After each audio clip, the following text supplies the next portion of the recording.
আজকের এই ভিডিওটি শুরু করার সময় বেজেছিল 2:30টা। নবাব সিরাজউদ্দৌলাকে তো আপনারা সবাই চিনেন, তাই না? ঢাকায় এসে নবাব সিরাজউদ্দৌলা যে মসজিদে নামাজ আদায় করেছিল সেই জায়গাটিতে আজকে আপনাদেরকে নিয়ে যাব। এখন হচ্ছে লাঞ্চের টাইম। আমার বাসায় খালা আসেনি, তাই আজকে আমাকে বাইরে খেতে হবে। আসলে আমি ভাতটা একটু বেশি পছন্দ করে থাকি, তাই আমি একটা ভাতের দোকান খুঁজতে লাগলাম। খুঁজতে খুঁজতে সামনের দিকে একটা ভাতের দোকান, তারপর এই দোকানটাতে প্রবেশ করলাম এবং সেখানে গিয়ে দেখলাম খাবারগুলো ভালোই ফ্রেশ আছে। চারপাশে তাকিয়ে দেখলাম মানুষগুলো বেশ তৃপ্তি সহকারে খাচ্ছে। আসলে এসব ভাতের হোটেলগুলোর খাবার কিন্তু দারুণ হয়ে থাকে। তারপর আমি একটা ডিম অর্ডার করলাম এবং ভাত অর্ডার করলাম। একটু পরে আমার জন্য একটা ডিম চলে আসলো।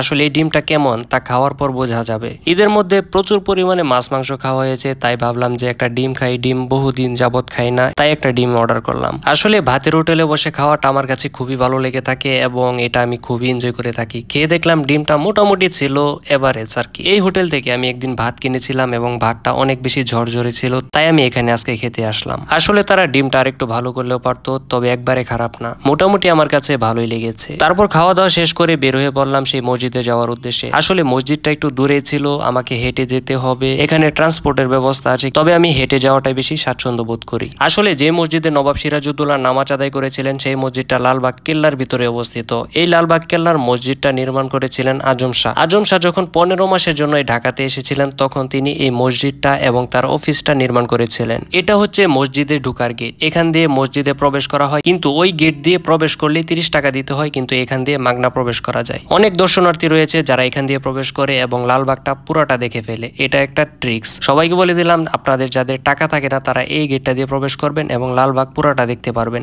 এই হচ্ছে মসজিদ। মসজিদে ঢোকার গেট হচ্ছে এটা। এই মসজিদটা অনেক অনেক ব্যয়বহুল জিনিসপত্র দিয়ে তৈরি করা হয়েছে, তাই এটার মূল্য অপরিসীম। এই যে দেখেন, এটা হচ্ছে লালবাগ কেল্লা। এখানে পরিবিবিকে সমাহিত করা হয়েছে আর এই পাশে হচ্ছে এই মসজিদটা, অর্থাৎ একবারে পাশাপাশি অবস্থিত।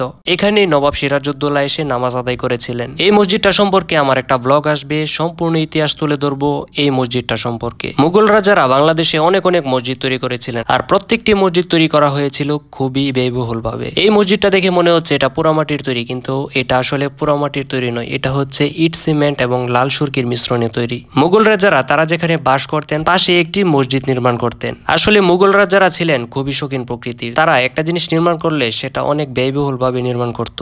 এবার আপনাদেরকে দেখাতে যাব মসজিদের ভিতরের অংশটা। দেখুন মসজিদের ভিতরের অংশটাতে কি কি সুন্দর সুন্দর জিনিস ব্যবহার করা হয়েছে। আসলে মুঘল রাজাদের সবচেয়ে একটা ভালো কাজ হচ্ছে তারা অনেকগুলো মসজিদ নির্মাণ করেছেন। এটা অসম্ভব একটি ভালো কাজ, এজন্য তাদেরকে সবসময় ধন্যবাদ দেওয়া উচিত। এই মসজিদটি দেখতে বাইরে থেকে পুরান পুরান মনে হলেও ভিতরে এসে দেখলাম একদমই ভিন্ন, একবারে নতুন দেখা যাচ্ছে এই মসজিদটি। দেখুন এই মসজিদটিতে কি দামি দামি ঝাড়বাতিগুলো ব্যবহার করা হয়েছে, সত্যি অসাধারণ। রাত্রেবেলা যখন এই ঝাড়বাতিগুলো জ্বালানো হয় অনেক সুন্দর ফুটে ওঠে। ভিডিওটি এই পর্যন্তই। সবাই ভালো থাকবেন, সুস্থ থাকবেন। আল্লাহ হাফেজ।